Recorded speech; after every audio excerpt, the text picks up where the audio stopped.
Good morning.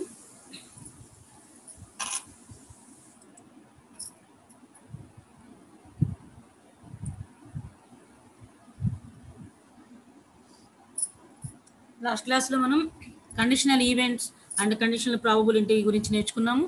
ఈరోజు independent and dependent events అంటే ఏంటో చూద్దాం. Independent and dependent events.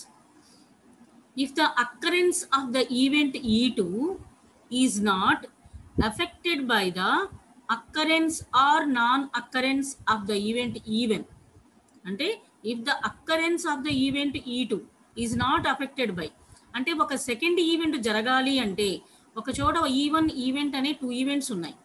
E1 E2 అనే 2 ఈవెంట్స్ ఉన్నాయి. E1 అనే ఈవెంట్స్ 2 ఈవెంట్స్ ఉంటే this is E1, this is E2. These are 2 events. So ఇక్కడ E2 అనే ఈవెంట్ జరగాలి అంటే it is not affected by the occurrence or non occurrence of the event E one. అక్కడ E one అనే event జరిగిందా లేదా జరగలేదా అనే దానికి దీన్ని అఫెక్ట్ చేయదు.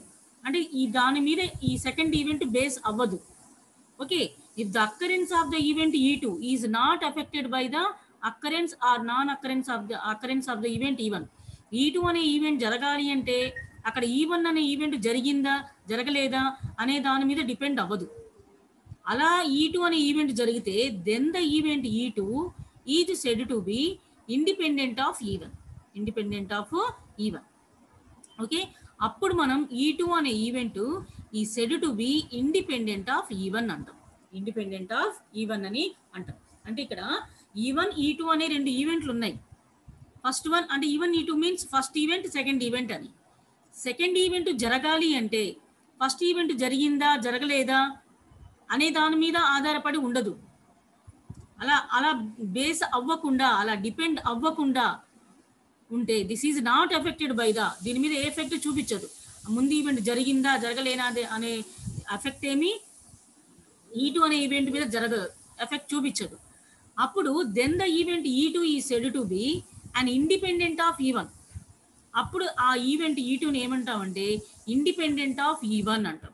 Independent of E1 and this is denoted by P of E2 by E1 is equal to P of E2. P of E2 by E1 అంటే హియర్ మనం ఎలా చెప్పుకుంటామంటే న్యూమరేటర్లో ఉన్నది E2, డినామినేటర్లో ఉన్న ఈవెంట్ E1. న్యూమరేటర్లో ఉన్న ఈవెంట్ అంటే E2 అనే ఈవెంట్ జరగాలి అంటే this is not affected by the occurrence or non occurrence of the event E1 అనే ఈవెంట్ జరిగిందా జరగలేదా అనే దాని మీద బేస్ అయ్యి దాని వల్ల ఎఫెక్ట్ ఏమీ అవ్వదు E2 అనే ఈవెంట్. దాన్ని ఎలా డినోట్ చేస్తామంటే P of E2 by E1 is equal to P of E2. Okay, here if P of E1 is not equal to 0 and P of E2 is not equal to 0, P of E1 అనేది is not equal to 0 and P of E2 is not equal to 0 and E2 is independent of E1, then E1 is independent of E2. In this case, we say that E1 and E2 are mutually independent or simply independent. అంటే ఇక్కడ ఏం చెప్తామంటే ఇక్కడ E1 and E2 అనే 2 events ఉన్నప్పుడు E2 అనే event అక్కడ E1 అనే ఈవెంట్ జరిగిందా జరగలేదా అనే దాన్ని బట్టి ఎఫెక్ట్ అవ్వకుండా ఆ ఈవెంట్ జరుగుతుంది. అలానే E1 అనే ఈవెంట్ కూడా E2 అనే ఈవెంట్ జరుగుతుందా జరగదా అనే దాని మీద డిపెండ్ అవ్వకుండా E1 అనే ఈవెంట్ జరిగిపోతుంది. అంటే ఇవన్నీ ఏంటంటే మ్యూచువల్లీ ఇండిపెండెంట్. ఇలా 2 ఈవెంట్స్ ఉంటే అంటే ఇక్కడ E1 అంటే E2 అని ఈవెంట్స్ ఉంటే 2 ఈవెంట్స్ పర్సనల్గా తీసుకున్నప్పుడు ప్రతి event it's not affected by the occurrence or non occurrence of other event. E1 and E2 are 2 events. E1 and E2 are 2 events. పర్టికులర్గా మనము E2 అనే ఈవెంట్ E1 అనే ఈవెంట్ జరిగిందా జరగలేదా అనే దాని మీద బేస్ అవ్వకుండా డిపెండెంట్గా జరిగితే దిస్ ఈజ్ ద ఇండిపెండెంట్గా జరిగితే దిస్ ఈజ్ ద ఇండిపెండెంట్ అన్నాం. In the same time E1 కూడా E2 జరిగిందా జరుగుతుందా అనే దాని మీద కాకుండా E1 అనే ఈవెంట్ జరుగుతుంది. అంటే ఒకదానికొకటి E1 అనే ఈవెంట్ వలన E2 ఏమి ఎఫెక్ట్ అవ్వదు, E2 ఈవెంట్ వలన ఈవెన్ ఎఫెక్ట్ అవ్వదు.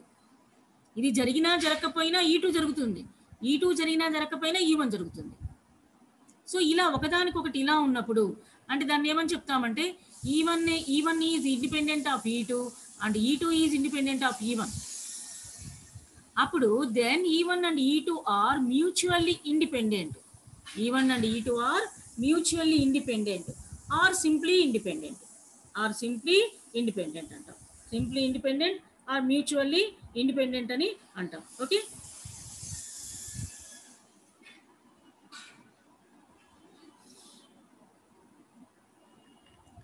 Next, if the occurrence of event E2 is affected by the occurrence of E1, అంటే ఇక్కడ ఏం చెప్తున్నామంటే ఇక్కడేమో ఇండిపెండెంట్ అంటే దాని మీద డిపెండ్ అవ్వదు అని చెప్తున్నాం, ఇక్కడేమో ఎఫెక్ట్ అవ్వదు, ఇక్కడేమో ఎఫెక్ట్ అవుతుంది అని చెప్తున్నాం. చూడండి, if the occurrence of the event E2 is affected by the occurrence of E1, అంటే ఇక్కడ E2 అనే ఈవెంట్ E1 అనే ఈవెంట్ జరిగిందా జరగలేదా అనే దాని వలన ఎఫెక్ట్ అవుతుంది.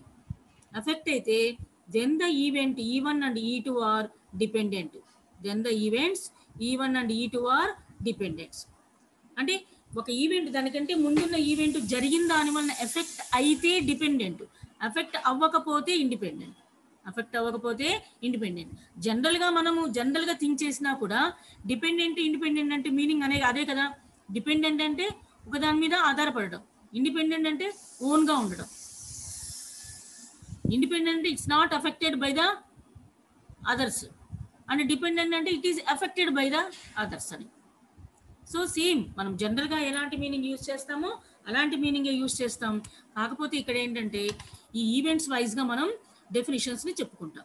Okay, if the occurrence of the event E2, ఇప్పుడు జాగ్రత్తగా చూడండి, నీట్గా అర్థమవుతుంది.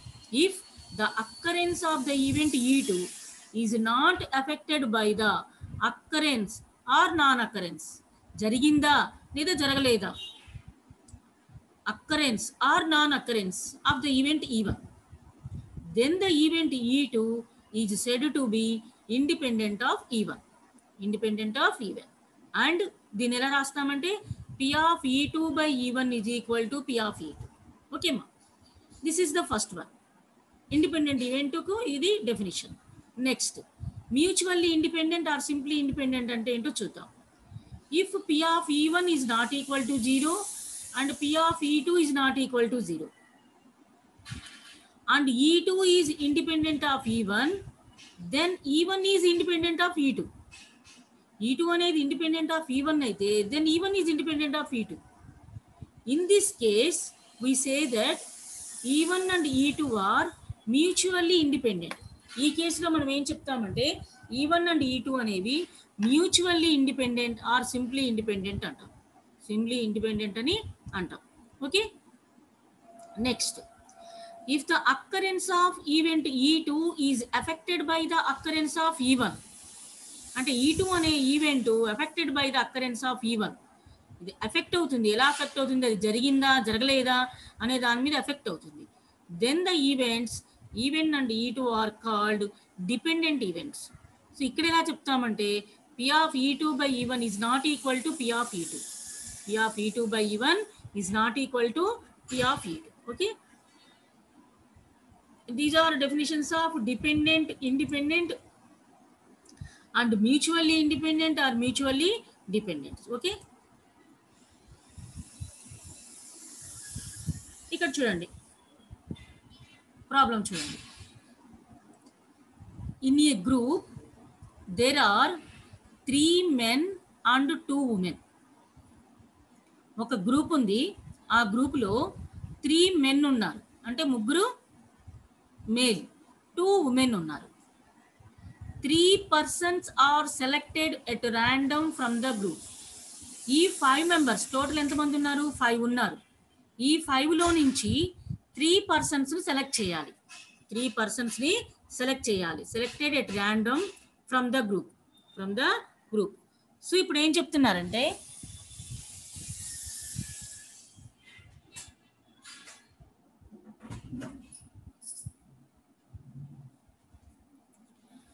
so find the probability that 1 man and 2 women. Probability దేనికి చెప్తున్నారంటే find the probability that 1 man and 2 women or 2 women and 1 woman are selected. Probability ఏం చెప్తున్నారంటే మనము సెలెక్ట్ చేసిన అంటే 3 persons are selected at random from the group కదా, ఆ గ్రూప్లో నుంచి 3 పర్సన్స్ సెలెక్ట్ చేశారు.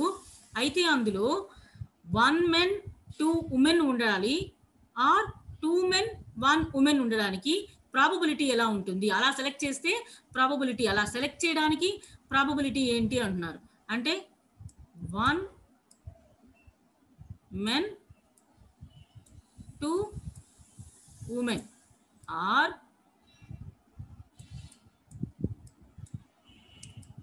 2 men 1 woman.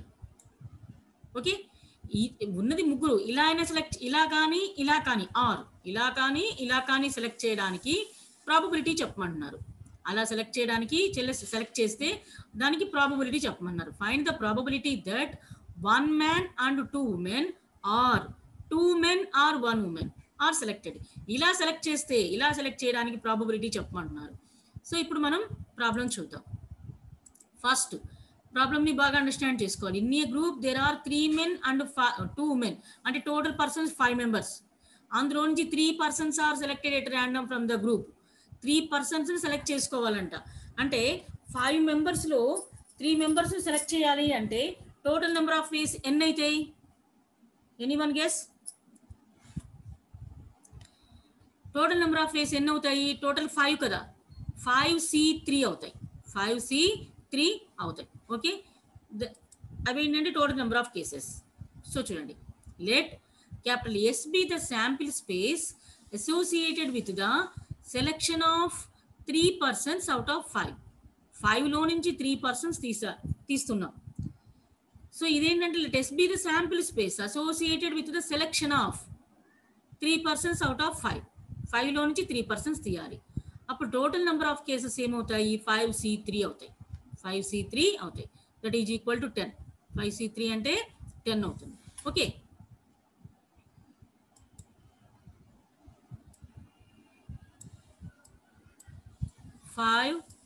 C3 is equal to, formula తెలుసు కదా, n ఫ్యాక్టోరియల్ అంటే 5 factorial by 5 minus 3 factorial into 3 factorial. So దీన్ని ఎలా రాయొచ్చు? 5 factorial అంటే 5 into 4 into 3 into 2 into 1 by 5 minus 3 అంటే 2 factorial ఇక్కడ 2 into 1 into మళ్ళీ 3 factorial అంటే 3 into 2 into 1. ఇప్పుడు క్యాన్సిల్ అయిపోయింది. 2 times 5 into 2 10. 5C3 అంటే 10. 5C3 value 10. Let E1 be the event of selecting 1 man and 2 women. 1 man and 2 women. First event ఏంటి? ఇక్కడ two events ఉన్నాయి, 2 కేసెస్ ఉన్నాయి. అవి ఏంటంటే 1 man 2 women or 2 women 1 man. 2 cases ఉన్నాయి హియర్, 2 కేసెస్ ఉన్నాయి. So first case ఏంటి, ఏం తీసుకుంటున్నామంటే let E1 be the event of selecting 1 man and 2 women. దీనికి ఈ ఈవెంట్కు ఫేవరబుల్ కేసెస్ ఇవి. ఈ ఈవెంట్కి ఇది ఏంటంటే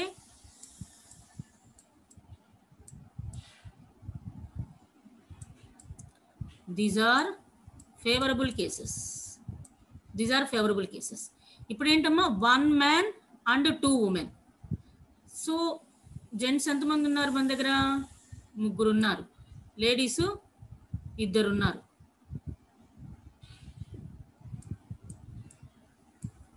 2 women ఉన్నారు మన దగ్గర టోటల్గా మన దగ్గర. ఇప్పుడు ఏంటి 1 man అంటే 3 మేల్లో నుంచి, అంటే ఒకళ్ళను డ్రా చేయాలి, ఒకళ్ళను సెలెక్ట్ చేయాలి. ఉన్నది 3, అందులో నుంచి 1 man మనం డ్రా చేస్తున్నాం. అంటే ఎన్ని వేసి ఉన్నట్లు? 3C1 ఇంటూ, ఇంకా లేడీస్ని ఎంతమంది సెలెక్ట్ చేయాలి? 2 women సెలెక్ట్ చేయాలి. మన దగ్గర ఉన్నది ఎంతమంది? 2 womenలో నుంచి 2 womenని సెలెక్ట్ చేస్తున్నాం. అప్పుడు ఎన్ని వేస్ అవుతాయి? 2C2 వేస్ అవుతాయి. 2C2 అర్థమవుతుందా? ఇక్కడ మనము first selecting 1 man and 2 women అన్నాం. అంటే మన దగ్గర ముగ్గురున్నారు మెన్. 3 మెన్లో నుంచి ఒక్క మ్యాన్ని మనం సెలెక్ట్ చేయాలి. 2 ఉమెన్లో నుంచి 2 ఉమెన్ను సెలెక్ట్ చేయాలి. ఇప్పుడు 3 మెన్లో నుంచి 1 మ్యాన్ని సెలెక్ట్ చేయడానికి ఛాన్సెస్ 3C1. సో అదే రాసాం 3C1. 2 ఉమెన్లో నుంచి 2 ఉమెన్ సెలెక్ట్ చేయడానికి chances 2C2. That is 2C2. 2C2. This is equal to NC1 is equal to N. That is fixed formula. NC1 is equal to N. ఎక్కడ ఇచ్చినా కూడా n place లో ఎంత ఉన్నా 10C1 10, 5C1 5, 2C1 2 అలా. 3C1 అంటే 3, 2C2 అంటే NCN అంటే 1, NCN అంటే 1. So okay, 3 into 1 is equal to 3. These are first case. ఫస్ట్ కేస్కి ఫేవరబుల్ కేసెస్, ఫస్ట్ దానికి ఫేవరబుల్ కేసెస్. ఇందులో మళ్ళీ 2 కేసెస్ ఉన్నాయి మనకు. 2 కేసెస్, ఇంకో కేసు కూడా ఉంది, అది కూడా చేయాలి. ఓకే, ఫస్ట్ కేసు చేస్తున్నాం. Let E1 be the event of selecting 1 man and 2 women. 3 మ్యాన్లో నుంచి 1 మెన్ తీయాలి కాబట్టి 3C1, 2 ఉమెన్లో నుంచి 2 ఉమెన్ తీయాలి కాబట్టి 2C2. This is 3. ఇక్కడ ఫేవరబుల్ కేసెస్ వచ్చేసి 3. ఓకే,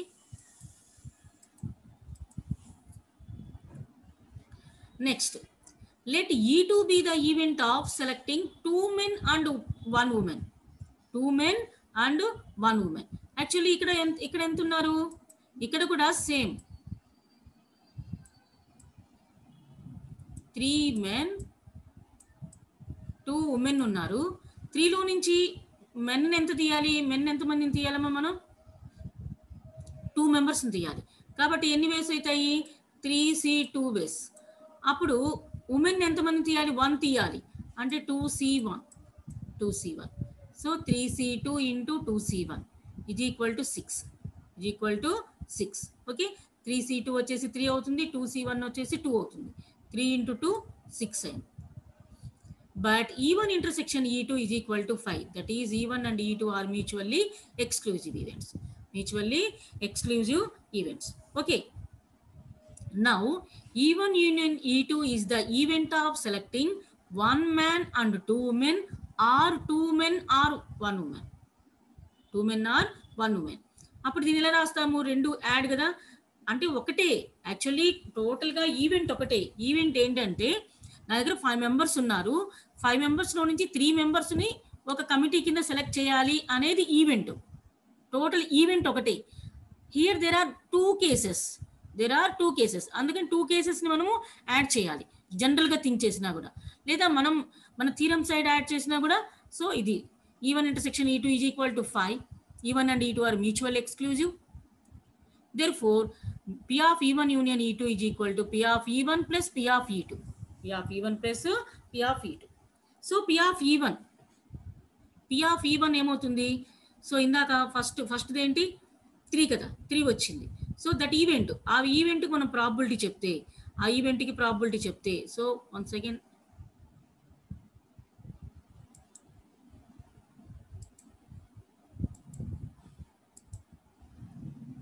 సో ఇక్కడ మనం ప్రాబిలిటీ చెప్పామనుకోండి. ప్రాబిలిటీ చెప్తే ఏమవుతుంది? Favourable events by total number of events కదా, అంటే 3/10. ప్రాబిలిటీ ఏంటి? Favourable events by total number of events, అంటే 3/10 అవుతుంది. అదే సెకండ్లోకి వస్తే 6. దీనికి కూడా total number of events away 5C3 ఇవే total number of events second case కూడా. సో ఏమవుతుంది అప్పుడు? 6/10. This is the favourable events, this is the total number of events. Favourable events, total number of events, that is equal to 9/10. So ఇలా మనం ప్రాబ్లమ్ని solve చేయాలి. So first మనం problem ఏంటంటే understand చేసుకున్న తర్వాత అసలు ఫస్ట్ టోటల్ నెంబర్ ఆఫ్, అక్కడ ఏ ఎక్స్పెరిమెంట్ అయినా ఇవ్వనివ్వండి, అక్కడ ఇచ్చిన ఎక్స్పెరిమెంట్ ఏదైనా కావచ్చు. ఫస్ట్ ప్రాబబిలిటీని ఫైండ్ అవుట్ చేయమంటే ఎక్స్పెరిమెంట్ ఏదైనా కావచ్చు. ఆ ఎక్స్పెరిమెంట్లో ఫస్ట్ టోటల్ నెంబర్ ఆఫ్ వేస్ని మనము ఫస్ట్ ఫైండ్ అవుట్ చేయాలి. ఆ తర్వాత టోటల్ నెంబర్ ఆఫ్ వేస్ చేసిన తర్వాత అప్పుడు ఏం చేయాలంటే ఒక్కొక్క ఈవెంట్కి మనం ఫేవరబుల్ కేసెస్ని చేయాల్సి వస్తుంది. Okay, sorry.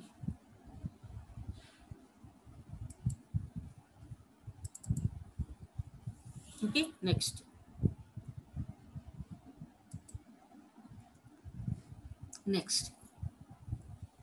క్వశ్చన్ చూడండి ఒకసారి. From A city 3 newspapers A, B, C are being published. From a city, okay, 3 newspapers A, B, C are published.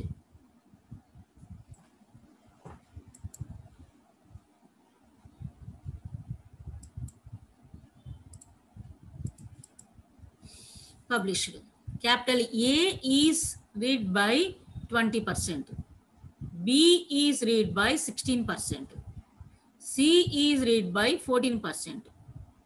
Both A and B are read by 8%.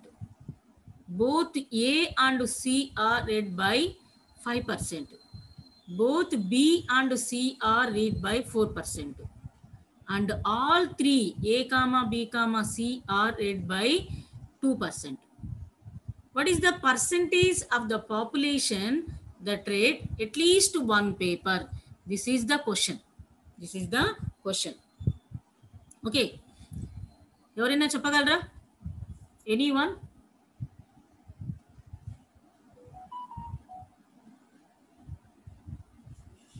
ఎవరైనా చెప్తారా?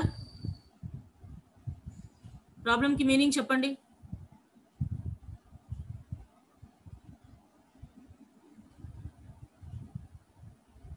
ఏంటి problem?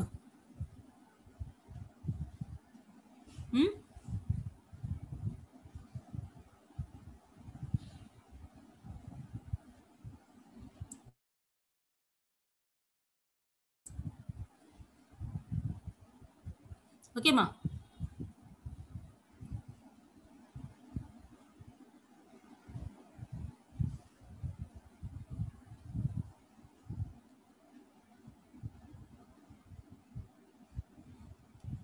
From a city 3 newspapers A, B, C are being published.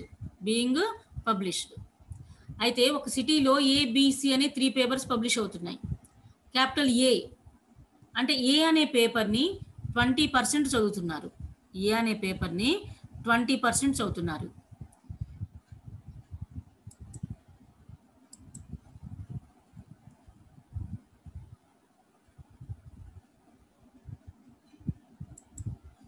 ఏ అనే పేపర్ని 20% చదువుతున్నారు. B అనే పేపర్ని 16% చదువుతున్నారు. C అనే పేపర్ని 14% చదువుతున్నారు. ఏ పేపర్ని 20%, బి పేపర్ని 16%, సి పేపర్ని 14% చదువుతున్నారు. Both A and B are read by 8%. A, B ఈ 2 పేపర్స్ని 8% చదువుతున్నారు. Both A and C are 5%. A and C ఈ 2 పేపర్స్ని 5% చదువుతున్నారు. B and C ఈ 2 పేపర్స్ని 4% చదువుతున్నారు. అండ్ ఆల్ 3 పేపర్స్ మొత్తం ABC 3 పేపర్స్ని 2% చదువుతున్నారు. 2% చదువుతున్నారు. అయితే ఇప్పుడు మనం ఏం చెప్పాలంటే what is the percentage of the population that red at least 1 paper. At least అంటే మినిమం అంటే ఇందులో మనకి ఇచ్చిన డేటాలో ఒక పేపర్ చదివేవాడు ఉన్నారు, వీళ్ళలోనే ఒక్కొక్క పేపర్ చదివేవాడు ఉన్నారు, 2 పేపర్స్ చదివేవాడు ఉన్నారు, టోటల్గా 3 పేపర్స్ చదివేవాడు ఉన్నారు. ఇక్కడ 3 టైప్స్ ఆఫ్ ఉన్నారు. వీళ్ళల్లో అంతా కలిసిపోయి ఉన్నారు. మొత్తం మనకి ఇచ్చిన డేటాలో ఏమున్నారు? ఒక్కొక్క పేపర్ చదివేవాళ్ళు ఉన్నారు, 2 పేపర్స్ చదివేవాళ్ళు ఉన్నారు, 3 పేపర్స్ చదివే ఉన్నారు. అయితే క్వశ్చన్ ఏంటంటే అట్లీస్ట్ 1 పేపర్, కనీసం ఒక పేపర్, అట్లీస్ట్ 1 పేపర్ చదివే వాళ్ళు ఎంత పర్సెంటేజ్ ఉంటారు అని అడుగుతున్నారు. ఓకే, ఇలాంటి క్వశ్చన్స్ ఎక్కువ మీకు కాంపిటేటివ్ ఎగ్జామ్స్లో అడుగుతుంటారు ఇలాంటి క్వశ్చన్స్. ఓకే, ఇట్లా పేపర్స్ ఇచ్చి ఎంతమంది చదువుతున్నారు, లేదా ఒక ప్రాబ్లం ఇచ్చి ఎలా సాల్వ్ చేస్తున్నారు, అందరూ కలిసి సాల్వ్ చేస్తే ఎలా సాల్వ్ చేస్తారు, అందరూ కలిసి సాల్వ్ చేయలేకపోతే ఎలా చేస్తారు. సో ఇట్లాంటివన్నీ మీకు ఓకే మా. ఓకే, ఇలాంటివన్నీ మీకు క్వశ్చన్ చేస్తుంటారు. ఇవన్నీ ఎక్కువగా మీకు కాంపిటేటివ్ ఎగ్జామ్స్లో రీచ్ అవుతుంటాయి. సో చూడండి ఒకసారి. పి ఆఫ్ ఏ అంటే ఏ అనే పేపర్ చదివే వాళ్ళ ప్రాబబిలిటీ. పర్సంటేజ్ మీన్స్ దట్ అదే పి ఆఫ్ ఏ. ఏ అనే పేపర్ ఎంత పర్సంటేజ్ చదువుతారు? 20% చదువుతారు. ఓకే. బి అనే పేపర్ ఎంత పర్సంటేజ్ చదువుతారు? 16% చదువుతారు. సి అనే పేపర్ ఎంతమంది చదువుతున్నారు? 14% చదువుతున్నారు. అంటే ఫస్ట్ నేను ఏం చేస్తున్నానంటే ఇచ్చిన డేటా రాస్తున్నాను. ఫస్ట్ ఇచ్చిన డేటాని రాస్తున్నాను. ఏ అండ్ బి అంటే ఏ అనే పేపర్ని, బి అనే పేపర్ని, 2 పేపర్స్ని చదివే వాళ్ళు ఎంతమంది? 8%. ఏబి అండ్ బిసి, బి అనే పేపర్ని, సి అనే పేపర్ని, ఈ 2 పేపర్స్ని చదివే వాళ్ళు ఎంతమంది? 4%. అండ్ ఏసి, ఏ అనే పేపర్ని, సి అనే పేపర్ని, ఈ 2 పేపర్స్ని చదివే వాళ్ళు ఎంతమంది? 5% ఉన్నారు. 3 పేపర్స్ చదివే వాళ్ళు 2%. అంటే రెండు చదువుతున్నారంటే ఇంటర్సెక్షనే కదా, కామన్. అంటే ఈ 8% ఏ చదువుతారు? బి చదువుతారు. అంటే ఈ 8% ఏ పేపర్ చదివే వాళ్ళ లిస్టులో ఉంటారు? బి పేపర్ చదివే వాళ్ళ లిస్టులో ఉంటారు. అర్థమవుతుందా? వీళ్ళు 4% ఉన్నారు కదా, వీళ్ళు బి పేపర్ చదివే వాళ్ళ లిస్టులో ఉంటారు, సి పేపర్ చదివే వాళ్ళ లిస్టులో ఉంటారు. అలానే ఏసి అంటే ఈ 5% ఏ పేపర్ చదివే వాళ్ళ లిస్టులో ఉంటారు? సి పేపర్ చదివే వాళ్ళ లిస్టులో ఉంటారు. అండ్ ఇక్కడ ఉన్నారు చూసారా 2%. ఈ 2% ఏ పేపర్ చదివే వాళ్ళ లిస్టులో ఉంటారు? బి చదివే వాళ్ళ లిస్టులో ఉంటారు, సి చదివే వాళ్ళ లిస్టులో ఉంటారు. ముగ్గురిని లిస్ట్ అవుట్ చేసినప్పుడు ఈ 2% 3 పేపర్స్లో కనిపిస్తారు. ఈ 2% మీనింగ్ అది. ఫస్ట్ క్వశ్చన్ని మనం బాగా అండర్స్టాండ్ చేసుకోవాలి. ఈ 2% మనకి ఎక్కడ కనిపిస్తారంటే, ఇప్పుడు ఏ పర్సెంట్ ఎంతమంది చదువుతున్నారు అని మనం సర్వే చేస్తే అందులో కనిపిస్తారు. బి ఎంతమంది అంటే అందులో కనిపిస్తారు, సి ఎంతమంది అంటే అందులో కనిపిస్తారు. ఈ ఏసీ ఈ 5% ఉన్నారు కదా, వీళ్ళు ఇందులో కనిపిస్తారు, ఇందులో కనిపిస్తారు. అండ్ బీసీ వీళ్ళు ఇందులో ఉంటారు, ఇందులో ఉంటారు. సో అందుకే ఈ క్వశ్చన్ ఏంటంటే at least one paper, one paper కనీసం ఒక పేపర్ చదివే వాళ్ళు ఎంతమంది? A union B union C. Probability of A union B union C. So దీనికి ఫార్ములా ఏంటంటే P of A plus P of B plus P of C minus P of A intersection B minus P of B intersection C minus P of A intersection C plus P of A intersection B intersection C. అంటే ఒక్కొక్క paper చదివే వాళ్ళలో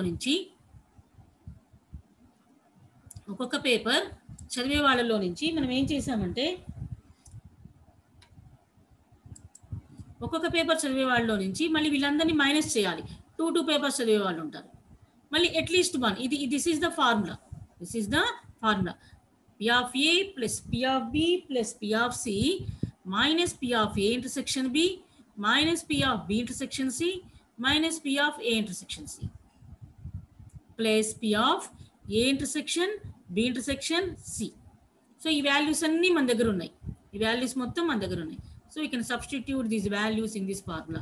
20 by 100, 16 by 100, 14 by 100, minus 8 by 100, minus 4 by 100, minus 5 by 100, plus 2 by 100. So మొత్తం add చేసి ఈ values minus చేసి ఈ 4 వాల్యూస్ని యాడ్ చేసి ఈ 3 వాల్యూస్ని మైనస్ చేస్తే మనకు 35/100 వచ్చింది. 35/100. ఇదేంటంటే అట్లీస్ట్ వన్ పేపర్ చదివే వాళ్ళ పర్సెంటేజ్. అట్లీస్ట్ వన్ పేపర్ చదివే వాళ్ళ probability. That means P of at least one paper. At least one paper. Question ఏంటంటే పర్సెంటేజ్ అడిగారు. పర్సెంటేజ్ అడిగినప్పుడు ఏం చెప్తాము? 35% అంటాం. 35%. Percentage of the population that read at least one paper. That is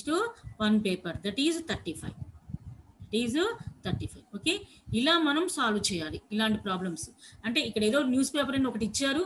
so దాంట్లో సేమ్ ప్రొసీజర్లో ఇక ఏది ఇచ్చినా కూడా అది ఒక ప్రాబ్లమా లేకపోతే సంథింగ్ ఎంతమంది చదువుతున్నారు ఇలా ఇచ్చినప్పుడు మనం ఏంటంటే ఇలా ప్రాబ్లమ్ని సాల్వ్ చేయాల్సి ఉంటుంది. Okay.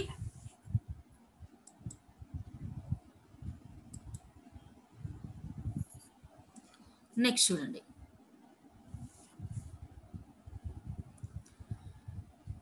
A class has 10 boys and 5 girls. A class has 10 boys and 5 girls. 3 students are selected at random, one after another. Find the probability that. Okay. A class has 10 boys and 5 girls. ఒక క్లాస్లో 10 boys 5 girls ఉన్నారు, మొత్తం 15. 3 students are selected at random one after another. అందులో నుంచి 3 స్టూడెంట్స్ని select చేయాలంట. ఎలా select చేయాలి? One after another, one after another, ఒకరి తర్వాత ఒకళ్ళని మనము సెలెక్ట్ చేయాలంట. Find the probability that first 2 are boys and third is girl. Probability. Second, first and third are same and second is opposite. And second is opposite. అంటే ఇక్కడ question ఏంటంటే, ఒక క్లాస్లో 10 బాయ్స్ అండ్ 5 గర్ల్స్ ఉన్నారు. 3 students are selected random, ముగ్గురిని select చేయాలి, one after another. మనం మీకు ప్రాబబిలిటీలో మెయిన్ ఇవి బాగా మీరు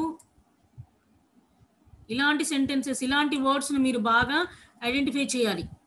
one after another and draw together, without replacement, with replacement, at least, at most, exact. So ఇలాంటి కొన్ని వర్డ్స్ ఉంటాయి. ఇలాంటి కొన్ని వర్డ్స్ని మీరు బాగా అండర్స్టాండ్ చేసుకోవాలి. ఎందుకంటే క్వశ్చన్ సగం అందులోనే ఉంటుంది. అంటే అక్కడ ఏదో కండిషన్ ఇస్తారు, ఎగ్జాక్ట్లీనా, ఎట్లీస్టా, at most and one after another, with replacement, without replacement, ఇలాంటి కొన్ని వర్డ్స్ ఉంటాయి. చూడడానికి చాలా ఆర్డినరీగా ఉంటాయి ఆ వర్డ్స్. సో దాన్ని బేస్ చేసుకుని మనం ప్రాబ్లం చేస్తుంటాం.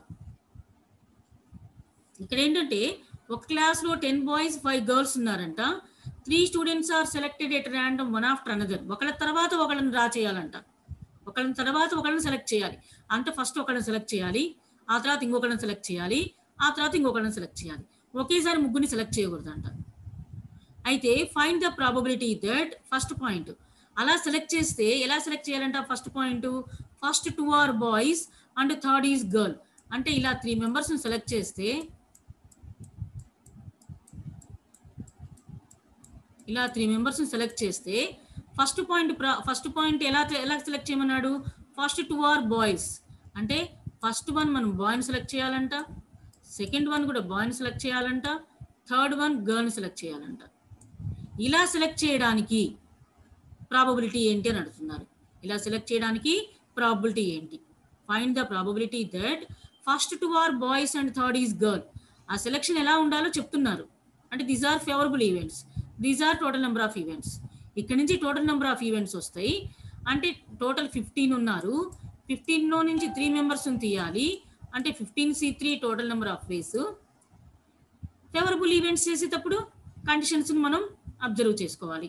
సో ఇక్కడ కండిషన్స్ ఏంటంటే, మనం అలా సెలెక్ట్ చేయాలి, కాకపోతే అలా సెలెక్ట్ చేసిన వాళ్ళలో ఫస్ట్ 2 ఆర్ బాయ్స్ అంటే ఫస్ట్ బాయ్ని సెలెక్ట్ చేయాలి, ఒకళ్ళని సెలెక్ట్ చేయాలి, మళ్ళీ తర్వాత మళ్ళీ బాయ్నే సెలెక్ట్ చేయాలి, ఆ తర్వాత థర్డ్ మెంబర్ గర్ల్ని సెలెక్ట్ చేయాలి. అది ఫస్ట్ పాయింట్కి కండిషన్. సెకండ్ పాయింట్ కండిషన్ ఏంటంటే, first and third are same and second is opposite. First and third are same అన్నారు అంటే ఏంటి? First and third are same అంటే గర్ల్స్ సేమా, బాయ్స్ సేమా? Here 2 cases, here there are 2 cases. అంటే ఇక్కడ కూడా 3 మెంబర్స్ని సెలెక్ట్ చేయాలి, 1 2 3. ఇక్కడేమో ఎగ్జాక్ట్గా చెప్పేశారు, ఫస్ట్ 2 బాయ్స్ ఉండాలి, థర్డ్ ఈజ్ గర్ల్ ఉండాలి అని. ఇక్కడేమో చెప్పట్లేదు, ఫస్ట్ థర్డ్ ఒకళ్ళే ఉండాలంట, సెకండ్ ఆపోజిట్ ఉండాలంట. అంటే హియర్ మనకు ఇక్కడ 2 కేసెస్ ఉంటాయి, ఇక్కడ 2 కేసెస్ ఉంటాయి. ఏంటి ఆ cases? First and third are same అంటే suppose first girl third girl same అన్నారు కదా, సెకండ్ ఈజ్ ఆపోజిట్ అంటే ఇక్కడ బాయ్ ఉండాలి. గర్లే ఉండాలని ఏం చెప్పలేదు కదా, బాయ్ కూడా ఉండొచ్చు కదా. First and third are same అన్నారు అంతే, అది బాయ్ గర్ల్ అని ఏం మెన్షన్ చేయలేదు. సో నేను గర్ల్ అని తీసుకున్నాను, ఫస్ట్ థర్డ్ గర్ల్ అని తీసుకున్నాను, సేమ్ అన్నారు కాబట్టి. First and third are same అన్నారు కాబట్టి నేను ఫస్ట్ థర్డ్ గర్ల్ అని నేను తీసుకున్నాను. సెకండ్ ఈజ్ ఆపోజిట్ అన్నారు. ఆపోజిట్ అంటే బాయ్ కాబట్టి బాయ్ తీసుకున్నాను. కానీ ఇలానే తీసుకోవాలంటే ఇంకో ఛాన్స్ ఉంది. ఇంకో ఛాన్స్. నేను ఇలా తీసుకున్నాను. సో మీరేమనుకుంటారంటే సో నో మేడం నేను ఇలా తీసుకుంటాను. First and third are same అన్నారు కదా. So first boy and third also boy. Second is opposite కదా. నేను సెకండ్ గర్ల్ని తీసుకుంటాను. సో ఇది కూడా కేసు ఉంది కదా. This is also one of the possibility. ఇది కూడా పాసిబిలిటీ ఉంది. అంటే మీనింగ్ ఏంటంటే ఈ సెకండ్ పాయింట్లో 2 కేసెస్ ఉన్నాయని అర్థం. ఇక్కడ 2 కేసెస్ ఉన్నాయి అని. This is one of the case, this is the another case. అలాంటప్పుడు ఏం చేయాలంటే ఈ 2 కేసెస్ని యాడ్ చేయాలి. ఈ 2 కేసెస్ని యాడ్ చేయాలి. అంటే వీటికి ప్రాబబిలిటీ కనుక్కొని దీనికి ప్రాబబిలిటీ కనుక్కొని ఈ 2 యాడ్ చేస్తే అప్పుడు ఈ సెకండ్ కేసు సక్సెస్ అవుతుంది. సెకండ్ కేసు సక్సెస్ అవుతుంది. ఫస్ట్ కేసుకి అసలు మనకు ఆ ప్రాబ్లమే లేదు. ఫస్ట్ కేసుకి ఎందుకు ప్రాబ్లం లేదంటే వాళ్ళే ఇచ్చేశారు ఫస్ట్ 2 ఆర్ బాయ్స్ అని. సో మనకు సెకండ్ ఆప్షన్ లేదు. నో నేను ఫస్ట్ 2 ఆర్ బాయ్స్ కాదు, నేను ఫస్ట్ 2 ఆర్ గర్ల్స్ తీసుకుంటానంటే so that is the wrong అవుతుంది. అది తప్పు అవుతుంది. ఎందుకని క్వశ్చన్ చేశారు first 2 are boys and third is girl అని క్వశ్చన్ చేశారు కాబట్టి షూర్గా అలానే తీసుకోవాలి. సెకండ్ వన్ క్వశ్చన్లో కేసెస్ పెట్టారు అంటే చాయిసెస్ ఇచ్చారు. First and third are same and second is opposite. నేను ఇలా తీసుకున్నాను, మీరు ఇలా తీసుకున్నారు అనుకోండి, మిస్టేక్ అవుతుంది కదా. కాబట్టి హియర్ 2 కేసెస్. ఈ 2 కేసెస్లో మనం ప్రాబబిలిటీని ఐడెంటిఫై చేయాలి. ఐడెంటిఫై చేసి రెండింటిని యాడ్ చేయాలి. ఓకే.